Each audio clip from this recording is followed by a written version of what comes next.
係嗱，呢條片係講乜嘢咧？就係講呢一個半導體嘅最新嘅形勢嚇。咁咧就係中美貿易啊，就我已經聽到啲最新嘅消息㗎啦。呢個就係咁，但係我想集中幾個鐘頭後，等何立峰同美國傾完第一日之後，有更加詳細嘅報導嚇。咁咧喺呢度咧就我要提大家喎，到月底前咧你仲係可以買呢一個我哋嗰隻 NMN 嚇，呢個57600嚇，係街上所有 NMN 咧嗰個劑量咧就係最多嘅，冇人去到57600㗎啦。一粒咧係400 mg， 係18個4啫，街度最平，而個劑量咧就係最 heavy 嘅。然後仲有兩樣好名貴嘅嘢喎，白藜蘆醇同埋 TMG， 仲係大廠做喎。呢個優惠係到月底嘅啫，2213蚊一盒，食4個月，呢個就係大家快啲支持。到月底之後咧就冇得 extend， 呢個就 OK。好啦，嗱我講個半導體嘅最新形勢。首先係講一啲好消息先啦，台積電嘅生意表現非常之好。我都同大家講咗，就 NVIDIA 同埋台積電係兩隻我覺得真係冇得輸嘅股票，係好抵嘅股票。台積電只係得10零20倍啫，一隻咁嘅股票你而家想點啊？但係咧，我係驚 Donald Trump，所以咧唔敢買呢兩隻。咁佢最新4月嘅收入咧，又係破紀錄嘅。year to year 增加48%，係好犀利嗰個盈利增長係。不過近年佢會受到一啲打擊啦，就係乜嘢？就係嗰個台幣嗰個升值啊。因為咧佢計價咧就係美金啊，個台幣升值咧對佢造成一啲打擊嘅，因為計翻嘅台幣咪少咗錢咯，其實就係咁解咯。呢個就係收翻嚟嘅錢少咗啦咁。咁咧仲有一點，我始終都係有啲擔心佢去 Arizona 投資。因為咧，佢無論去 Arizona 投資或者去日本紅本投資咧，最新嗰年舊年啊，都仲係蝕本嘅呢兩間廠。尤其是 Arizona 咧蝕得比較多嘅。咁當然咧，新廠梗係會蝕本啦。咁我希望佢今年可以扭轉到啦。咁何況佢將來仲要更多錢去 Arizona 投資添。好啦，嗱嗰個 Donald Trump 咧，就係根據內幕消息話 Donald Trump 咧將會喺1個禮拜內就會宣布就係對半導體嘅關稅。台積電已經係話投資1600億去呢個美國，都唔能夠阻止佢對半導體加稅。佢嗰個稅會係幾多度呢？咁根據內幕消息傳出嚟呢，就係50% 至100%。我諗開始係50%。而喺1年後可能就100%，即係佢會加上去嘅，佢會加上去嘅。呢個對台積電有幾大嘅影響呢？咁嗱，我可以話俾你聽，其實就係咁。台積電咧嗰個喺呢個 AI 晶片啊，嗰個高階晶片，即係7納米以下嘅晶片咧，係佔咗世界市場嘅92%，係無與倫比嘅。冇第二個人可以，冇第二度可以買。第二個可以有少少嘅，就係三星咯。Intel 都要幫台積電訂嘅嗰個2個納米。咁當你係你有一樣嘢係領先世界，冇第二個做，而嗰樣嘢咧就係你係好需要嘅，咁你加價你都係一樣係賣咁多，即係咧冇對手黑，你加價依然賣咁多，但係嗰個需求會少咗噶嘛？根據 supply curve 嘅原理係點都買少咗幾個 percent 噶嘛？呢個都係會 handicap 咗嗰個半導體嘅增幅嘅，呢個就係最新咧係呢一個嗰個 AI server 用嘅晶片啊，已經佔到佢嘅需求嘅24%。其實咁先進，佢係用緊5納米，將來會轉4納米同3納米。咁貴嘅晶片咧，只係得2種人用嘅啫，一個咧就係手機呢個，一係咧就係 AI 晶片，而 AI 晶片個 percentage 咧越嚟越多嘅。好啦，嗱我又要講啊，咁韓國咧就去咗求情啊，同呢個 Donald Trump，希望咧就豁免韓國啲晶片。咁我覺得佢冇得豁免嘅，呢個韓國死 Q 梗。呢一個係點解咧？就因為咧，佢就講，如果你抽韓國嘅晶片咧，韓國主要賣去美國嘅嘢係乜嘢咧？就係 HBM 呢個寬頻嘅記憶晶片。呢種晶片咧，世界上咧做得最多嘅就係海力士，然後第二咧就係三星，第三咧就係美光，冇第四間廠識做嘅。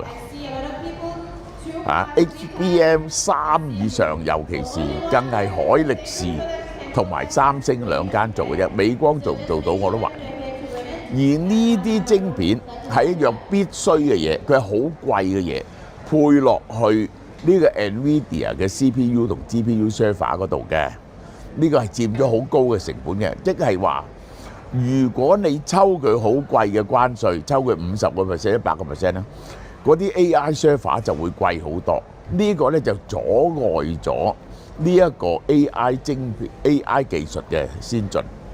但係 Donald Trump 咧係唔會理呢樣嘢嘅。我覺得你韓國咧你就大鑊㗎啦。呢個就係因為咧佢比起台積電嚟講咧，佢係更加差嘅個 position。點解？因為有間美光，即係佢整死你嚟到益美光咧，喺美國做咧，呢個係好著數㗎嘛。美光係美國公司啊嘛，呢個佢整死三星同海力士，如果美光做得到咧，呢個梗係對佢好有益啦。咁呢一個美國嘅商業部嗰個商業部長嚇盧特尼克話，佢係想所有嘅半導體都翻去美國做啊！佢話佢唔明點解要喺台灣做啊！我真係唔識得同呢啲人講，真係點解呢？點解唔喺台？點解唔喺美國做，要喺台灣做呢？係因為咧美國人根本都唔想做，唔 Q 想做呢啲工。你做半導體 factory 嗰啲人呢，即係做呢啲 foundry 嗰啲 engineer 呢，你係要有好叻嘅頭腦啊！係好叻嘅工程師。如果佢有好叻嘅頭腦、好叻嘅工程師咧，佢就走咗去做 AI 啊，做雲端啊，做呢啲嘢係舒服好多，賺多好多錢。美國一流嘅科技人才，全部都係走去做 venture capital 嚇。二流嘅人才先至入呢啲先至入嗰啲大公司做嘢嘅啫。去到蘋果咧已經係三流噶啦，因為蘋果嘅創新度唔夠，呢個係嚇。你去一啲呢一個係你叫去工廠啊，我話俾你聽啊，淨係入無塵室啊，要搞幾耐換件衫換翻出嚟啊，已經係好 Q 煩啦。呢個咁叻嘅人咧係唔做呢啲嘢。呢個台積電6萬幾人喺台灣嚇，60%係碩士以上嘅學位嚟㗎。碩士以上嘅學位啊，都係做開關啲機嘅啫。你知唔知啊？呢個你冇辦法。台灣人最好賺嘅、最人工最高嘅就係做 IT。於是最叻嘅人就去咗做呢啲，即係咧等於咧阿 Tim Cook 點解遲唔搬咧？就因為咧只有大陸先至有咁多工程嘅人員去做啲咁低階嘅嘢。就愛嚟做裝配嗰啲機器 machine tooling 嘅機器。台積電嗰啲咧就做高階少少啊，即係你要知道用個光刻機去印刻咧，淨係嗰個校正嘅水平啊，已經係難到不得了，你知唔知啊？大陸咧就佢話Tim Cook話做呢個嗰啲 machine tooling 嗰啲咁嘅專家，呢啲咁嘅工程師啊，佢話喺美國咧一個 conference room 咧就齊曬啦呢啲人。喺中國咧可以坐幾個球場啊，幾個大球場，根本就唔夠人做。呢個就係相對，即係呢個就係叫做相對優勢嘅唔同。呢個美國點解唔做啲自己最擅長嘅嘢咧？係咪啊？呢個係。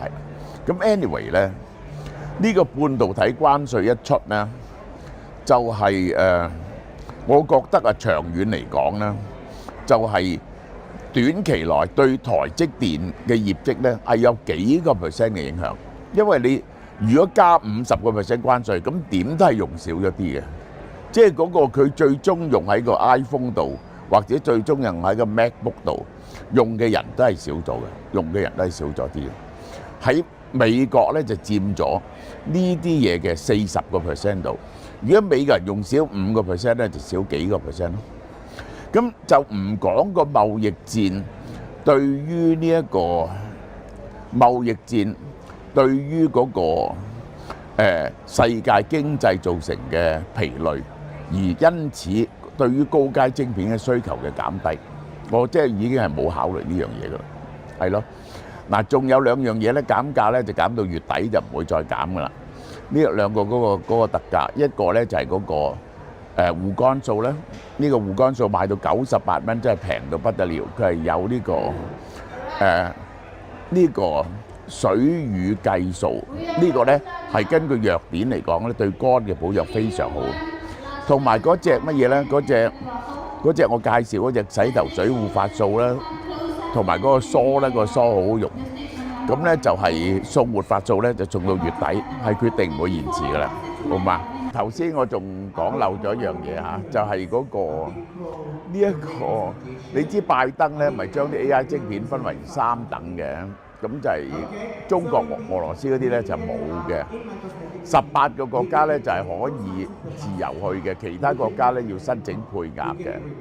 佢話呢個黃仁勳咧就翳掂咗 Donald Trump， 放寬咗呢個管制，咁即係中國、俄羅斯嗰啲咧都係冇嘅。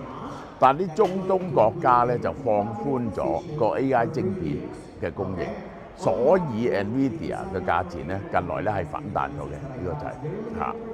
咁另外一點咧就係咧，就係黃仁勳咧就係會將嗰個 H20晶片啊再降個規格，咁咧就希望攞到呢個 Donald Trump 嘅同意，繼續賣去大陸。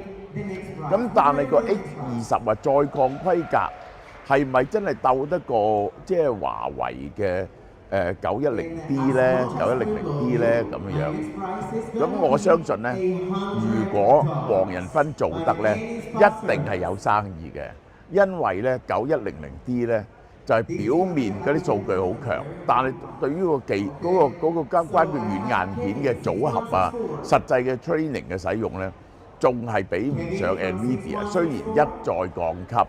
所以 NVIDIA 近來嘅生意咧係好咗，個股價表現係好咗嘅，咁啊大家呢一個母親節嘅禮物買咗未啊？應該買完㗎啦，係咪？呢個係咁就係而家咧買我哋嗰啲現金券咧係會有呢個乜嘢？有呢個乳香嘅關節，又有乳香嘅胃酸啦，又有紅米嘅現金券俾你。等你紅米時代買嘢咧，然後好似食完嘢之後咧，又有40%可以拎翻嚟買啲supplement嘅喎，即刻喺紅米嗰度，你攞咗現金券，你食完200蚊嘢，又俾翻80蚊俾你，80蚊咧即刻買個維他命咧，你就只需要8蚊嘅啫，你就可以攞走，係咪好抵咧？呢個大家幫襯下我哋紅米時代，真係幾好食嗰啲嘢，我哋改進咗好多。好啦，嗱，我哋有個養生湯啊，我話俾你聽嚇，紅米時代好嘢嚟㗎。